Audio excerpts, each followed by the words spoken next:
Welcome to the HR Empowerment Podcast, where we will uncover strategies and new insights from HR professionals who discuss up-to-date regulations, best practices, and the most pressing topics like diversity and equity, leadership, dealing with difficult situations, and much more that affect your bottom line and business. Thanks for joining us.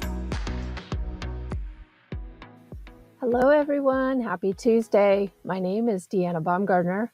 I am the founder and president of Employers Advantage. We are a small HR firm of 10 people strong, and we provide HR services to small businesses across the country.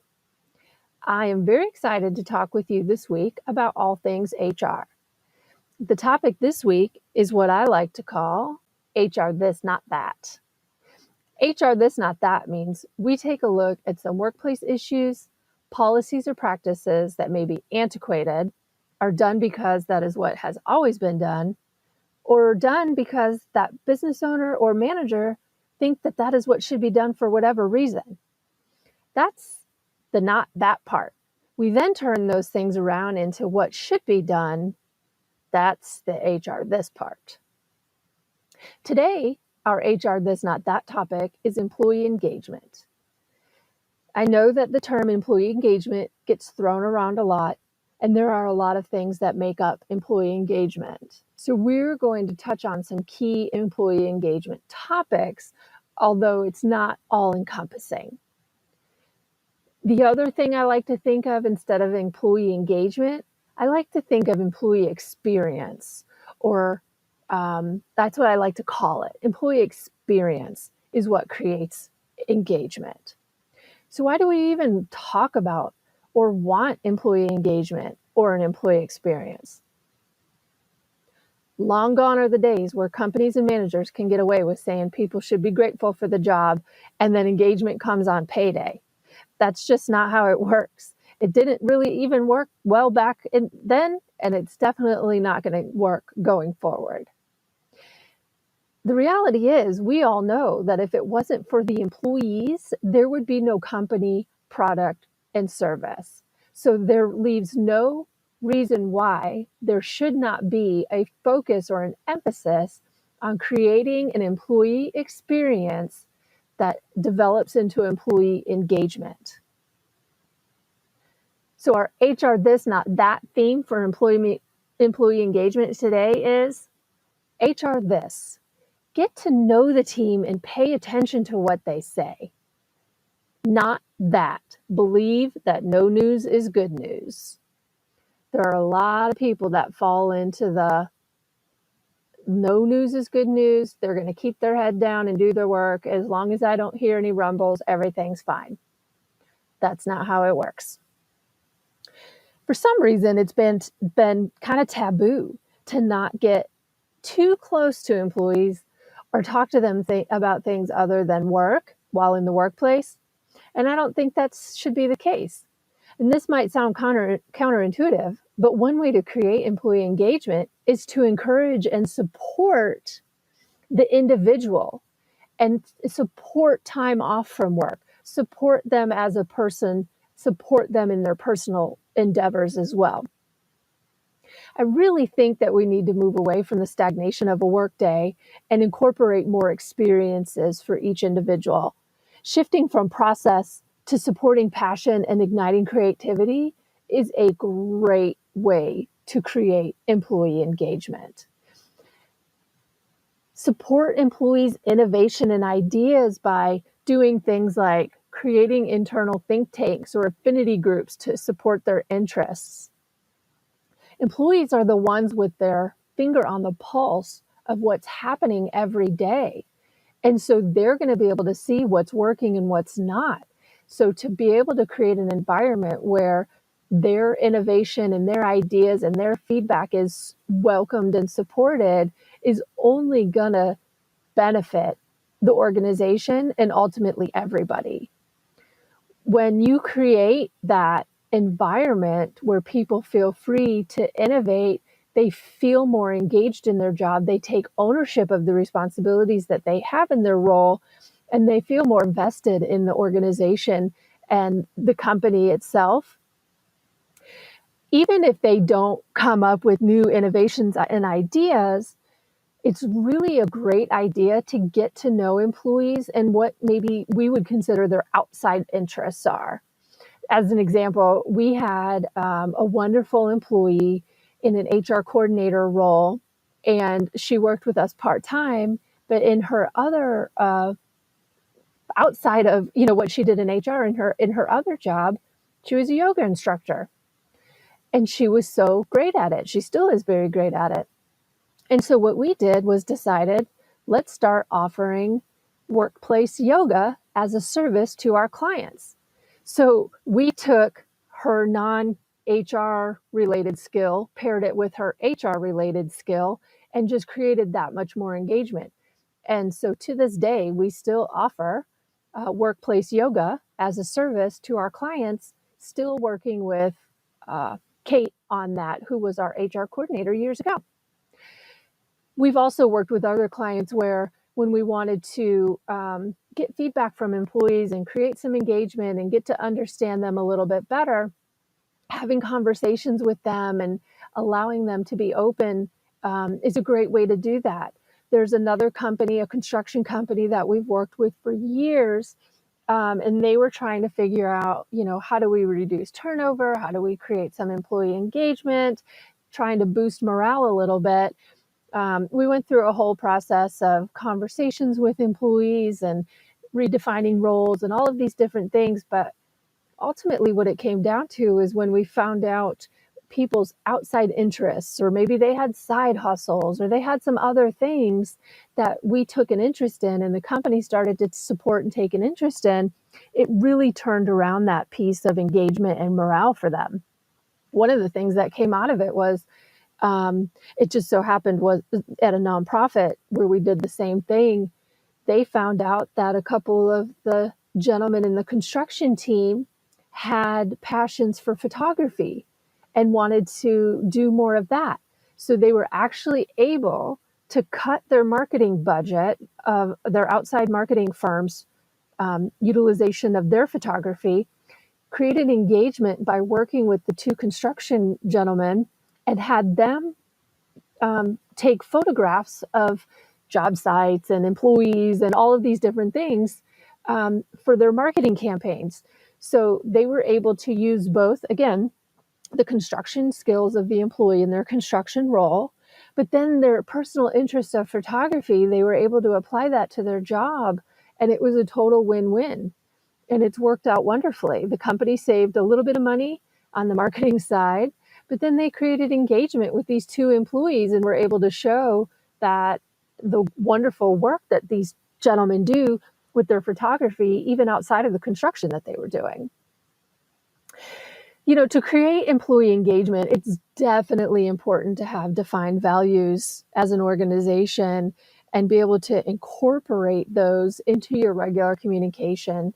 Tie your conversations with employees back to those values so they know what they're working for, they know what they're striving for, and they have something to hold on to within the organization, and they know what the organization stands for. That's really, really huge in creating employee engagement.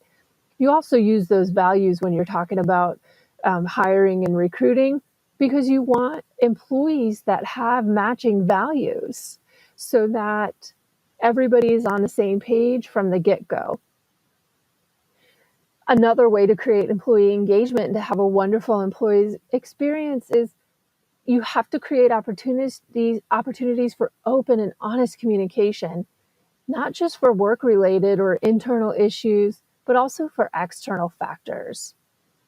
Things happen in the world that you cannot turn a blind eye to, and people absolutely do not leave their personal lives and feelings on hold when they are at work. It just does not work that way. Every single employee is a human being, and everybody has been there at some point where things are happening, and you cannot separate them all the time. So it's very important for companies to understand that and provide grace and flexibility for individuals when things like that happen. Additionally, you got to provide a safe place for people to come together and share their feelings and thoughts without repercussions. particularly as it relates to external factors. We all know that the last 2 years have been nothing short of challenging, not just related to the pandemic, but all of the other factors that have been impacting everyone. And there was never a better time than now and ongoing to allow people to have opportunities to share their feelings and thoughts about that stuff. I mean, that is really heavy stuff. And then to have to come into work and carry their workloads and, interact with their coworkers when there's all of this other stuff that's really weighing on them. Of course, there needs to be ground rules and respect across the board in these situations. And the reality is, if an organization is going to do this, it's important for leaders to keep quiet and just listen. This is for the employees. This is not for the managers, the owner, the leaders. The leaders and the business owner provide the opportunity, provide the safe place and the open communication forum, and then keep quiet.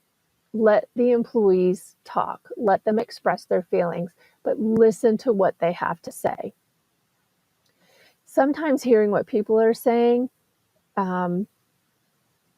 it really can give you some perspective on things that are happening, whether, again, internally or externally, so that you as a leader can adjust your communication style, maybe your management style a little bit with those individuals to create that engagement. The other way to create some employee engagement and then create a wonderful experience is give people the opportunity to own their own work and schedules as much as possible, as much as you can. We know that not all industries can do that. There's some industries that will function in a way that they've always have, just because there's very limited opportunity to make shifts or changes in those industries. But for those that can, give the employees the latitude to be able to manage their schedules, to manage their workload, to take responsibility for the outcomes and not the time they spend on it. If your organization has roles, or maybe all of the roles can be done, the work can be completed regardless of where they are, what time it is, and those kinds of things, give people the opportunity to own their work and to own their schedules. Let them be responsible for the outcomes, focus on the outcomes, and treat them like adults. We wouldn't have hired them in the first place if we didn't think they could do the job and meet the outcomes and the responsibilities of the job. So give them the opportunity to do that. It's going to create, again, engagement. It's going to be an experience for the employees. They're going to feel valued and respected in their roles. The last thing that we're going to talk about when it comes to employee engagement and employee experience is having fun at work. It seems that people are afraid to have fun at work for some reason, or maybe the leaders are afraid of people having fun. I know for me and every other HR person out there, being in HR for so long, I completely understand that different people have different definitions of fun and that it can definitely be taken too far. There is not an HR person in the world that hasn't received the call after a company-sponsored event that turned into an employee relations issue. We have all been there, done that, whether it's just a informal after-hours happy hour, or it's a work conference, travel, maybe it's a employee engagement trip. We've seen those go awry. But believe it or not, it is still possible to have fun at work and not be violating any laws. That's the biggest thing.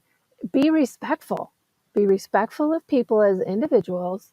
Be respectful of the workplace laws, and you can still have fun. My little team of 10 people, we have fun all the time. And everybody's happy. It's not that we're doing things that we shouldn't be doing, but it is fun at work. There are some people, again, who might not understand that you can have fun at work and it not be a bad thing. We've had plenty of clients over the years where we've had to manage employee relations issues. And it's always the managers coming back to us saying, well, we want a fun work environment. We want a fun work environment. Well, fun doesn't mean, harassing and being discriminatory or violating laws. That's not fun. That's not fun for anybody. So that doesn't equate to fun, but it is possible to have fun at work and to be respectful. And I think that goes back to finding out who people are as individuals, talking to them about their personal interests and what they like to do, engaging those personal interests and those types of things. Maybe somebody's trying to save up to, buy a new house, and make note of that and talk to them about it. And that's engaging and that's fun. And that creates an experience for an employee that they feel valued, they feel seen, and they feel heard. So we've covered a lot today as it relates to employee engagement. And again, employee engagement encompasses so many different aspects. But I think what we really need to do is focus on the employee experience from day one, from recruiting process into onboarding, into training, into how the manager and the employee's relationship is, into performance management, into communication, into policies and practice and benefits. Creating an employee experience in the workplace directly relates to employee engagement, which we know relates to productivity for the organization. So we are going to support employee innovation ideas. We're going to have defined values as an organization, create opportunities for open and honest communication, give employees the opportunity to own their own work and schedules, and we're going to have some well-respected fun. Thank you for joining me today. I've really enjoyed the talk. Be sure to listen in tomorrow on Wednesday when we talk about workplace communication. Thank you for joining the HR Empowerment Podcast, brought to you by Aurora Training Advantage. We hope you've gained new insight and strategies to navigate the HR profession. We look forward to you joining us again on the HR Empowerment Podcast.